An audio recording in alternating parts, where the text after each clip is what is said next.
Hello friends, welcome back to my YouTube channel. तो बात करते हैं कल के इंट्राडे स्टॉक्स के बारे में। तो कल के लिए मैंने यहाँ पर टोटल 3 स्टॉक्स निकाले, जिसमें से फर्स्ट है डाबर। ठीक है, फर्स्ट स्टॉक है डाबर, सेकंड एचडीएफसी बैंक और थर्ड है इन्फी यानी कि इन्फोसिस। अब ये जो 3 स्टॉक्स है, डाबर, एचडीएफसी बैंक और इन्फी, ये तीनों स्टॉक्स अभी उसके रेजिस्टेंस जोन के आसपास ट्रेड कर रहे हैं। और अगर कल ये अपने रेजिस्टेंस को निकालते, ब्रेक करते, तो इन तीनों स्टॉक्स में एक अच्छा मूवमेंट हो सकता है। तो हम इस वीडियो में मैं आपको ये बताऊंगा कि तीनों स्टॉक्स पे आपकी बाइंग प्राइस क्या होनी चाहिए, आपका स्टॉप लॉस क्या होना चाहिए, टारगेट क्या होना चाहिए। तो इन सभी पॉइंट्स को हम इस वीडियो में डिटेल में डिस्कस करते हैं। तो चलिए स्टार्ट करते हैं। लेकिन वीडियो स्टार्ट करने से पहले अगर आप हमारे चैनल्स पे नए हो तो इस वीडियो को लाइक कीजिए, चैनल को सब्सक्राइब कीजिए, बेल आइकन को क्लिक कीजिए, ताकि मैं जो भी नए नए वीडियो अपलोड करूंगा डेली इंट्राडे के, उसका नोटिफिकेशन आपको इमीडिएटली मिल जाए। और अगर आप हमारा टेलीग्राम चैनल भी ज्वाइन करना चाहते हो तो नीचे डिस्क्रिप्शन बॉक्स में लिंक है, आप वहां पे क्लिक करके टेलीग्राम चैनल भी ज्वाइन कर सकते हो फ्री ऑफ कॉस्ट में। तो चलिए इस वीडियो को स्टार्ट करते हैं। तो सबसे पहला हमारा जो स्टॉक्स है वो डाबर। अब देखिए डाबर में एक्चुअली हो क्या रहा है। अगर आप देखेंगे तो डाबर का जो स्टॉक्स है वो इस ऊपर जो मैंने जो रेक्टेंगल ड्रॉ किया है, तो इस रेजिस्टेंस को इसने 4-5 बार हिट किया है। तो आप देखेंगे अभी वो रेजिस्टेंस के आसपास ही ट्रेड कर रहे हैं। तो आप देखेंगे यहाँ पर इस स्टॉक्स ने फर्स्ट टाइम रेजिस्टेंस हिट किया, उसके बाद सेकंड टाइम रेजिस्टेंस हिट किया, उसके बाद थर्ड टाइम, और अब ये फिर से इस रेजिस्टेंस के आसपास ही ट्रेड कर रहे हैं, यानी कि फोर्थ अटेम्प्ट। और जब भी कोई स्टॉक्स मल्टीपल टाइम किस रेजिस्टेंस को हिट करता है तो वो रेजिस्टेंस वीक होता है और उसका ब्रेक होने का चांसेस भी बढ़ जाता है। आप यहाँ पर एक और चीज़ नोटिस करेंगे, और अगर एक और चीज़ नोटिस करेंगे कि इसने जब जब रेजिस्टेंस को हिट किया है तो रेजिस्टेंस को हिट करते ही इसमें गिरावट भी आती है। यानी कि फर्स्ट टाइम इसने यहाँ पर रेजिस्टेंस हिट किया, स्टॉक्स में गिरावट आ गई। सेकंड टाइम हिट किया, फिर से इसमें गिरावट आ गई। थर्ड टाइम स्टॉक्स ने रेजिस्टेंस को हिट किया तो यहाँ पर ना काफ़ी बड़ी गिरावट आ गई। लेकिन अब ये जो फोर्थ टाइम इस रेजिस्टेंस को हिट कर रहा है तो इसमें गिरावट नहीं है। ये स्टॉक्स ने यहीं पर, मतलब ये स्टॉक आज पूरे दिन यहीं पर ट्रेड करता रहा। यानी कि अगर इसमें गिरावट आनी आनी होती तो यहीं से वो गिरावट आती, लेकिन इसने क्या किया, आज पूरा दिन यहाँ पर सस्टेन किया, कंसोलिडेट किया। तो यहाँ पर एक हाई चांस है कि अगर ये स्टॉक्स कल फ्लैट ओपन होता है और फ्लैट ओपन होने के बाद जैसे 556 यानी कि इस कैंडल के हाई को ब्रेक करता है, निकलता है, तो वैसे हम बाइंग की पोजीशन क्रिएट करेंगे। लेकिन एक बात आप ध्यान में रखिए, जब भी हम बाइंग या फिर सेलिंग की पोजीशंस क्रिएट करेंगे तब वो स्टॉक्स बाइंग या फिर सेलिंग की पोजीशंस क्रिएट करेंगे तो वो स्टॉक्स फ्लैट ओपन होना चाहिए। अगर वो बहुत बड़ा गैप अप या फिर गैप डाउन ओपन होता है तो उसे इग्नोर करना अच्छा है।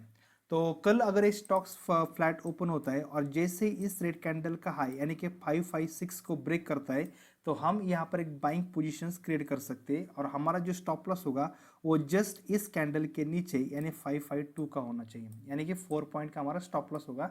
और जो टारगेट है, तो टारगेट मुझे लगता है कि वो पिछले रेजिस्टेंस के हाई के आसपास जाएगी, यानी कि हमारा जो टारगेट होगा वो 562 का होगा, यानी कि 562 का। तो आप पॉइंट्स कैप्चर करेंगे तो यहाँ पर 6 पॉइंट्स का टारगेट होगा। लेकिन हम क्या करेंगे, हमारा स्टॉप लॉस 4 पॉइंट का है तो हम यहाँ पर पहला टारगेट 4 पॉइंट का लेंगे। तो क्या करना है, सिंपल, अगर 556 को ब्रेक करता है तो यहाँ पर बाइंग पोजीशन होनी चाहिए। हमारा स्टॉप लॉस 552 का यानी कि 4 पॉइंट का, और जो फर्स्ट टारगेट होगा वो 560 का होना होगा, यानी कि 4 पॉइंट का हमारा फर्स्ट टारगेट। और अगर 560 को भी निकलता है तो यहाँ पर हमारा सेकंड टारगेट होगा 562 का। तो सिंपल है, आपको आई होप कि आपको ये समझ में आया होगा कि हम 556 के ऊपर बाइंग पोजीशन क्रिएट करेंगे, स्टॉप लॉस होगा 552 का, फर्स्ट टारगेट होगा 560 का और सेकंड टारगेट होगा 562 का। चलिए अब बात करते हैं सेकंड स्टॉक के बारे में। तो हमारा जो सेकंड स्टॉक है वो एचडीएफसी बैंक। ठीक है, एचडीएफसी बैंक। तो एचडीएफसी बैंक भी अभी रेजिस्टेंस के आसपास से ट्रेड कर रहे हैं। तो आप देखेंगे यहाँ पर मैंने ऊपर एक रेजिस्टेंस के लिए एक रेक्टेंगल ड्रॉ किया है और नीचे से एक ट्रेंड लाइन ड्रॉ की सपोर्ट के लिए। अगर आपको एक पैटर्न ध्यान में आया होगा तो ये पैटर्न असेंडिंग ट्रायंगल का है। ठीक है, ये जो पैटर्न है वो असेंडिंग ट्रायंगल का है, जो कि एक बुलिश पैटर्न होता है। ठीक है, जो कि एक बुलिश पैटर्न होता है। तो कल अगर ये स्टॉक इस रेजिस्टेंस को ब्रेक करता है तो यहाँ पर भी एक बाइंग, यहाँ पर भी एक मूवमेंट हो सकती है। तो आप देखिए जो एचडीएफसी बैंक है वो भी अपने रेजिस्टेंस को हिट कर रहा है, यानी कि फर्स्ट टाइम रेजिस्टेंस हिट किया, उसके बाद सेकंड टाइम, उसके बाद थर्ड टाइम, फोर्थ टाइम, अब ये 5 टाइम्स इस रेजिस्टेंस के आसपास आ चुका है। और आप जो स्टॉक की गिरने की जो साइज भी देखेंगे ना वो कम होती जा रही है, ठीक है। आप देखेंगे तो ये ट्रेंड लाइन ऊपर शिफ्ट होती जा रही है, यानी कि यहाँ पर बाइंग का प्रेशर बढ़ रहा है। अगर बाइंग का प्रेशर बढ़ता नहीं ना तो ये इसको ब्रेक कर रहा है, अब तक इसने इसको ब्रेक किया होता। लेकिन असेंडेंट ट्रायंगल का पैटर्न बन चुका है और रेजिस्टेंस को भी 4-5 बार हिट किया है।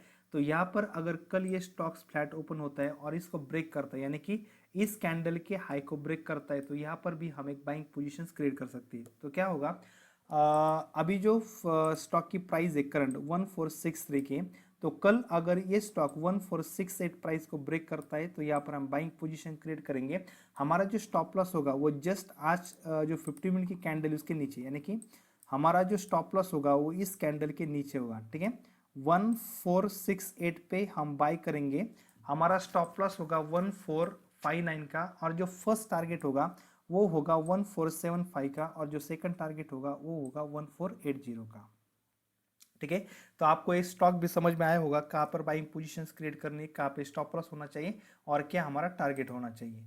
अब बात करते हैं हम थर्ड स्टॉक्स के बारे में। तो थर्ड है हमारा इन्फी, जिसमें भी एक रेक्टेंगल सॉरी असेंडेंट ट्रायंगल का पैटर्न ही बन चुका है, आप देखिए, ठीक है। तो मैं इस ट्रेंड लाइन को पहले हटा देता हूँ, ठीक है, और इसको हम यहाँ पर रखें। अब देखिए इसने भी ना ऊपर जो मैंने यहाँ पर आपको गैप दिखाई देगा, ठीक है, आज उसने उस गैप को भी हिट किया है। तो आप देखेंगे यहाँ पर भी एक असेंडिंग ट्रायंगल का ही पैटर्न बन चुका है। असेंडिंग ट्रायंगल मतलब ऊपर से एक फ्लैट रेजिस्टेंस होना चाहिए और नीचे से जो सपोर्ट है वो अप साइड शिफ्ट होना चाहिए, यानी कि ये पहला सपोर्ट, उसके बाद सपोर्ट ऊपर अप शिफ्ट होगा, उसके बाद थर्ड सपोर्ट, फोर्थ सपोर्ट और 5 सपोर्ट। जो सपोर्ट है वो अप साइड शिफ्ट होते जा रहे हैं, इसलिए हम इसको असेंडिंग ट्रायंगल पैटर्न बोलते हैं। और असेंडिंग ट्रायंगल एक बुलिश पैटर्न है। तो अगर यहाँ पर आप देखेंगे तो इन्फिनी भी ये जो ऊपर की जो मैंने रेक्टेंगल ड्रॉ किया है उस रेजिस्टेंस पे भी इसने 4-5-6 बार हिट किया, ठीक है, मल्टीपल टाइम हिट किया। और आज इसने इस रेजिस्टेंस को ब्रेक भी किया था लेकिन सस्टेन नहीं कर पाया, ठीक है। आज इसने रेजिस्टेंस को ब्रेक किया लेकिन सस्टेन नहीं कर पाया।